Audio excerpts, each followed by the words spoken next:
The chair recognizes the gentleman from California. Thank you, Madam Chair. Madam Speaker, you've been a dear friend for a long time. You've been in my office. You sat on the couch, sat across the chair, and you know the portrait that hangs in my office, the portrait of Abraham Lincoln. I'm proud that he was the first Republican president of the United States.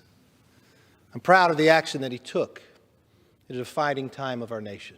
The greatest challenge ever to our Constitution was the Civil War, long and by far. The bill we're voting on today, we voted before, and I supported it. I support it now. But let me state a simple fact. All the statues being removed by this bill are statues of Democrats. Madam Speaker, as I heard the Speaker talk earlier about removing of the 4 portraits of speakers in the hall, the same answer goes for that as well. They were all Democrats. What's interesting, the statues that need to be removed were sent to the Capitol by states that were majority controlled by Democrats, sent to a House that had a majority controlled by Democrats, accepting of these statues. I think the bill should go further. Maybe it's time the Democrats change the name of their party. They may be desperate to pretend their party has progressed from their days of supporting slavery, pushing Jim Crow laws, or supporting the KKK. But let's be honest, at any place, at any time, if those fundamentals rest somewhere, we cannot let them. Let's go through of some of the words and actions of a few Democrats. Just a few years ago, then Vice President Joe Biden praised Democrat Senator Robert Byrd. He was the exalted Cyclops of the Ku Klux Klan. In his eulogy for Byrd, he said, "For a lot of us, he was a friend, a mentor, and a guide." Another leading Democrat who praised Byrd at the time was Speaker Pelosi. She called Byrd a friend, a great person, and a great American patriot.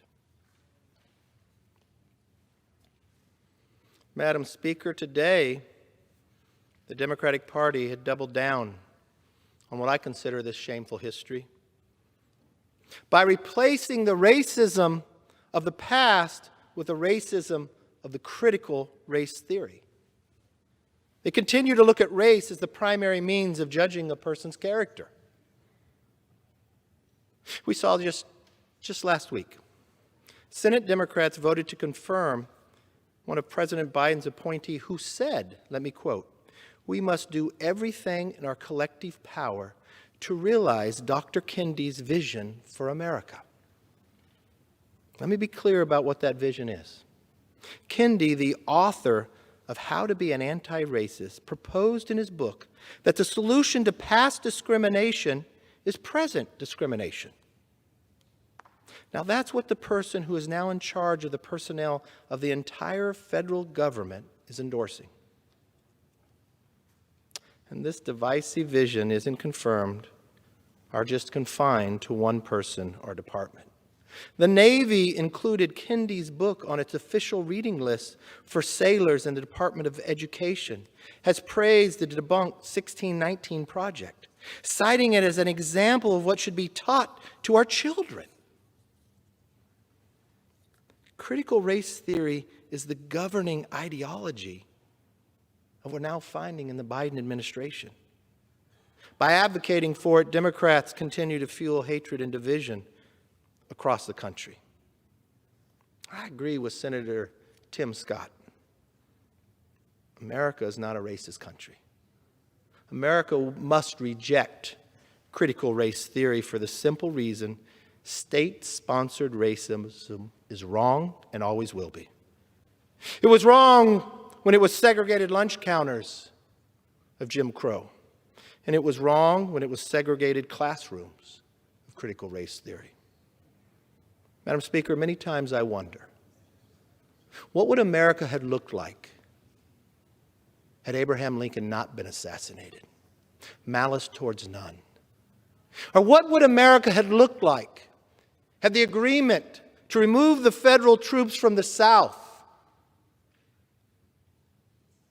because Joseph Rainey was elected to Congress and Jim Crow laws were passed by Democrat-controlled offices in the South? Our nation was built on a unifying vision from the beginning. As Lincoln said, we are conceived in liberty and dedicated to the proposition that we are all equal. I'll vote for this bill today just as I voted for it before.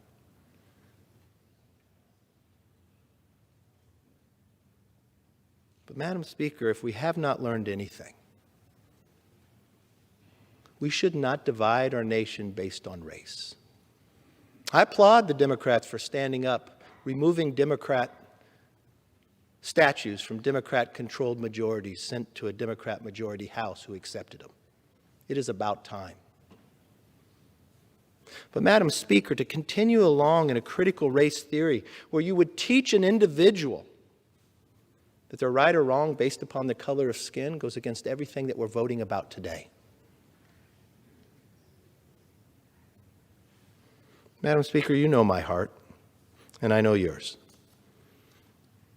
There are times we might disagree on philosophy or how best to run a government, but we never disagreed by judging somebody by the color of their skin.